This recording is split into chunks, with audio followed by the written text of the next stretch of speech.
प्रवासी संख्या आमची वाढली आहे, परंतु पैसे मात्र आम्हाला जे अर्ध तिकीट आहे त्याचे शासनाकडून प्रतिपूर्तीच्या माध्यमातून मिळतात.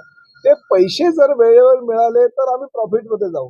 पण कधी कधी ते पैसे वेळेवर शासनाच्या आमच्या अर्थ खात्याच्या डिपार्टमेंटकडनं मिळत नसल्या कारणानं कधी कधी प्रॉब्लेम निर्माण होतो.